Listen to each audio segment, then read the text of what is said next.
Alright, Scorpio. This is your new moon news edition number 6 from Tuesday, May 15th, 2018 till Wednesday, June 13th. So, this next month is going to be a lot more calm and it's like the next step after the big bang, you know?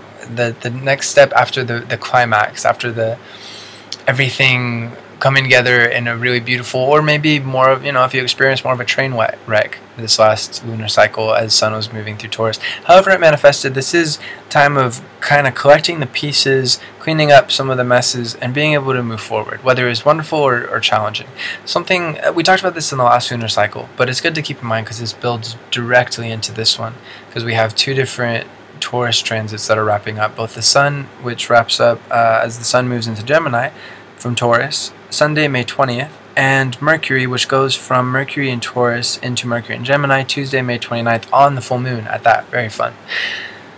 So, when an energy is in Taurus, your partner sign, it's like the full moon of that energy. So what that means is basically when the Sun is in Taurus, it's opposite your natal Sun. Just like with a full moon, you have the Sun opposite the moon, and then we have the Earth in the middle. So, for you, Sun in Taurus is like can either be a wonderful parade where everything that you've been working on for the last 6 months since your birthday, specifically your solar return, or that whole season of Sun in Scorpio of 2017 comes to fruition. Everything that the intentions that you planted, the goals that you set for yourself, how you wish to grow for the whole next year, then proceeded from Scorpio to Sun in Sagittarius transit, to Sun in Capricorn transit, to, here we go in 2018, Sun in Aquarius transit, to Sun in Pisces, Aries, and then finally Taurus.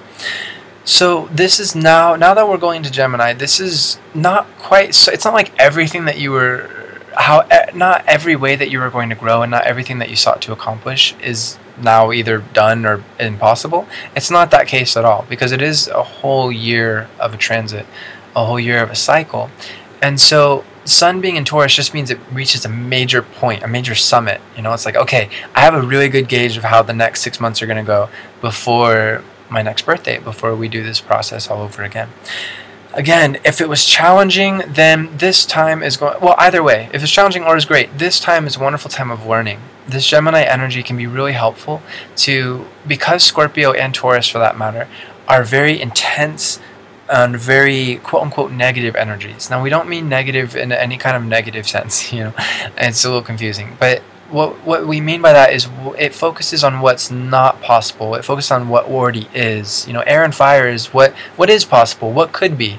And we need all of these energies together. That's why we have this whole zodiacal wheel. If we didn't have the whole zodiacal wheel, even if we had one energy, say we had one water energy turn into a fire or air, or even earth, it would cause chaos. It would cause chaos. We have this overall order, this overall cycle that we go through every single year for every single astronomical body that has a nice balance, has a nice flow to it, a nice journey.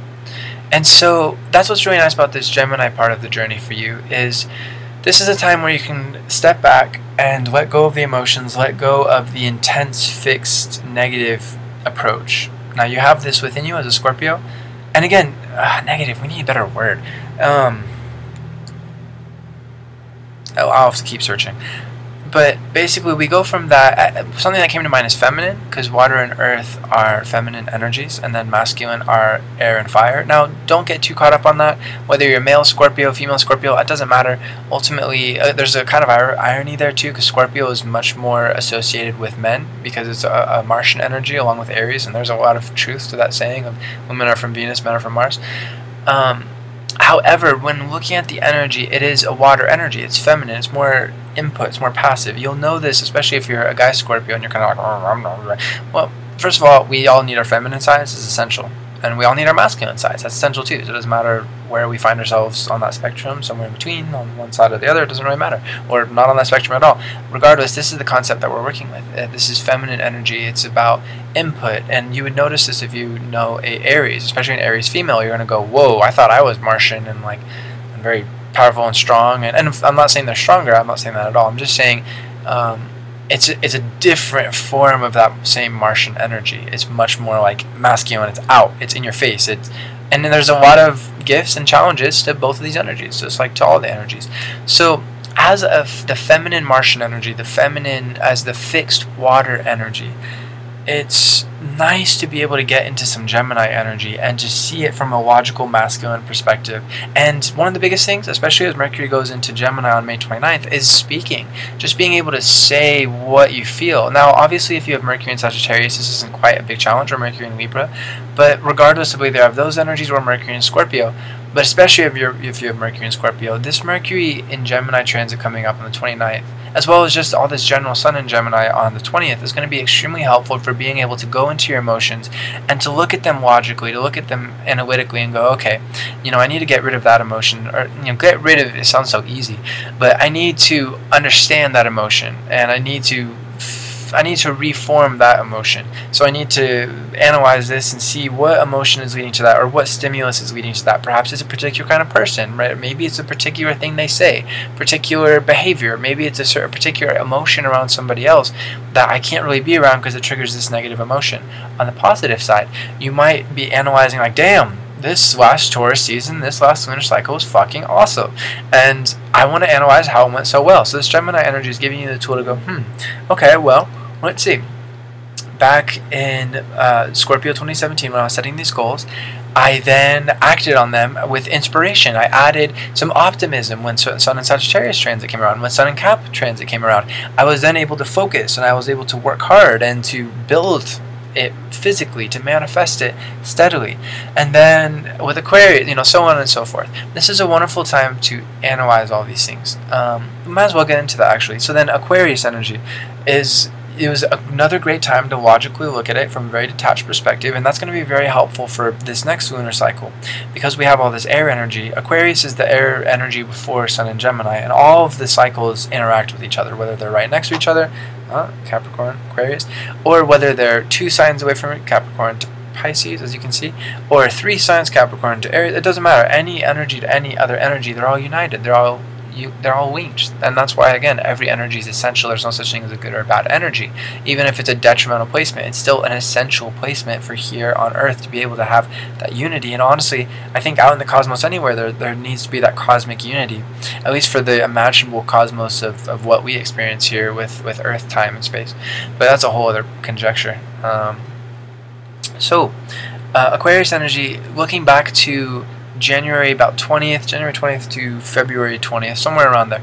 It's always around those dates. Maybe January 19th this year, I can't remember exactly. But if you look at that segment of time and ask, okay, what was developing? How did I communicate with others? What did I get across to others? Especially since those energies, there's a lot of Aquarius energy at a time. We've been going through some really interesting transits that have just been kind of moving like en masse. So it's not just 1 or 2 energies, it's usually 3 energies that are in a particular energy. For example, Venus is going to be in Gemini until May 19th. Granted, the Sun in Gemini transit doesn't begin until the 20th, but I mean the next day it's really close. And then we have Mercury in Gemini the 29th. So that's not normal, actually. It's usually, we have, Venus is here because of a retrograde, it's 2 signs behind the Sun, and then the Mercury is 1 sign ahead of the Sun. It all depends on the year. I mean, it's not that it's so abnormal. It's not that. It's just, it's usually not quite so lined up. So this is really exciting because it makes it a lot easier to analyze. So you can look back to January 20th to February 20th and go, okay, how was I growing? How was I not growing? What was I fighting against? What do I need to incorporate now that I wasn't able to incorporate then? Or what can I build on now that I was building on then? This air energy transit is going to build on that one, just like it's going to build on the Pisces, Aries, and Taurus transits. So just quick notes on those, and we'll move forward. The Pisces transit is actually I think that's pretty succinct. Let's go ahead and move forward. There's more important stuff to talk about. But long story short, wherever things are now, just analyze it, and you can make it better. It doesn't matter if things were in your favor or they weren't quite in your favor this last month. Ultimately, it's important to see, okay, what did I decide for myself? What didn't come together, especially since Jupiter's in Scorpio and it's retrograde now. This is a wonderful time to look deep within and go, okay, what am I afraid of? How does that impact me? What is that changing as per my decisions, as per my thoughts, as per my beliefs, as per how I interact with others? And how do I change that? We're able to change anything that we need to change to be happy. to be fulfilled. You know, happy is kind of a loaded term. To be fulfilled, to be doing what we need to do in life to feel at peace and to feel like, yes, I'm content, I'm financially content, I'm emotionally content, I'm mentally and physically and spiritually content. I'm doing my part as a piece of spaceship Earth. You know, here we are on this planet hurtling through the cosmos. I'm doing my part to be a good crew member, and I'm doing my best to be powerful, as a Scorpio is, but to retain rather, and if ever I lose it, to regain my sense of responsibility, my sense of leading other people, my sense of being deeply compassionate for others as well as myself, and learning how to heal others as well as myself to their core, to my core. So something that's really cool is, especially over this next lunar cycle, is we have Venus going into Cancer, starting Saturday, May 19th. Now this is really cool because we have a grand trine going on here for you as a Scorpio. This isn't going to be happening for every sun sign. Indeed, even other Cancers, other water signs as Cancer and Pisces, they aren't necessarily going to experience this grand trine effect that you're experiencing. So Venus will be in Cancer from Saturday, May 19th until Wednesday, June 13th, which is a good stretch of time. Now Neptune is in Pisces. It has been since 2011, I believe, and it will be since till 2025. And Jupiter is in Scorpio. Oh, I guess then we all are actually going to be experiencing this grand trine, but none as intensely as you are. So this is going to be really cool. Basically, there's a lot of factors here, so let's deconstruct it. Venus in Cancer is all about family, nurturing, being able to grow through our interactions with others, of healing others, of being able to give to others nourishment, what they need. That could be practical necessities like shelter, could be food, could be clothing, could also be intangible necessities such as love, support, making people feel like they belong, feeling like you belong yourself.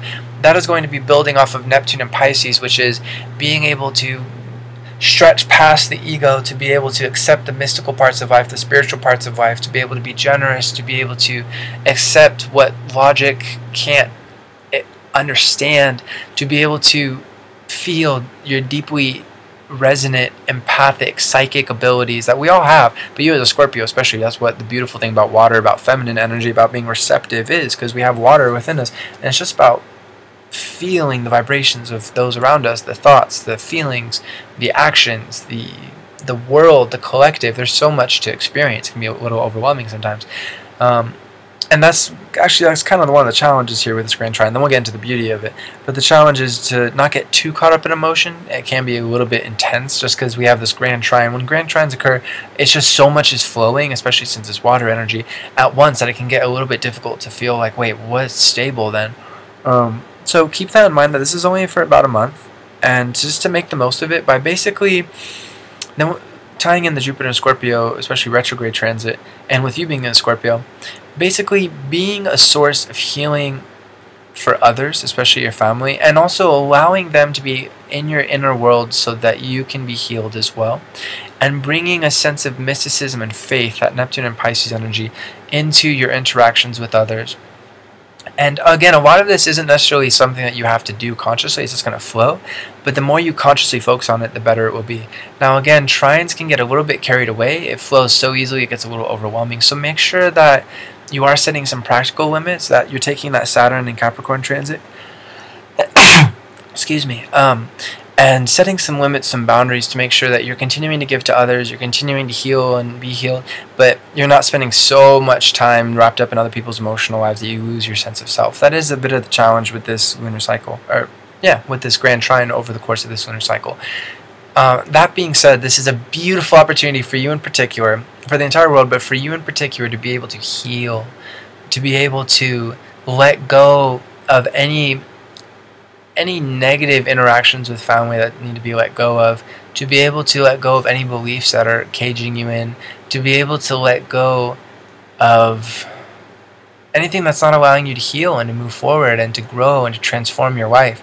If you feel like this flow is flowing for you, beautiful. Again, just set those limits, make sure it doesn't get too crazy, but enjoy it and ride the wave, go for it. If you feel like it's not quite flowing, there's something with that Jupiter and Scorpio retrograde transit that is calling to your attention. Hey, it's because you're afraid of this. You're afraid of getting out there. You're afraid of opening up and being vulnerable, or you're being afraid. I mean, it could be many things, But it usually has to do with fear, and it usually has to do with how you're holding yourself back. Maybe you're not believing in yourself enough. Maybe you're not believing in your power and empowering yourself by allowing yourself to exercise that power, to build the muscle of that power. Whatever it is, allow it to flow in your life. I know it's a lot easier said than done, but if you turn your awareness to it, your focus to it, especially as a Scorpio, you will be able to unlock that flow, and then that river will bring a lot of beautiful goodness to your life. So allow that to manifest, and it will manifest. Last thing for this lunar cycle is Uranus is in Taurus, starting the day of this lunar cycle. That's really cool for you as a Scorpio. We'll get into that more in future lunar cycles, but basically it's going to be there for 8 years. It goes back into Aries later on this year for a couple months, but this is the beginning. This is the first time Uranus has been in Taurus for like 76 years. And again, it's an 8-year long transit, so this is a big transit. We'll get into what it means later. But it is going to be 8 years of change, for you, growth, rapid change. Sometimes the hard way of holding on to things that you really need to let go of, or holding on to people or places you really need to let go of, and then eventually you let go of it, and then life gets better. But it's a process, and like every long-term transit, it's just going to happen one step at a time. So no need to figure it all out now, or really at any time. Just stay patient, keep flowing with the flow of the universe, and everything will be well. Infinite love to you, my friend.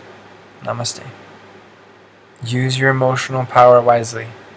Or else, as always, there will be karmic repercussions down the line after this grand trine occurs. But overall, it's going to be really easy to use it in a positive sense. But if you do use it in a negative sense, when Venus goes on into Leo, for example, people will remember what happened, and there will be backlash. And that's not fun. That's not necessary for anybody. So keep that in mind.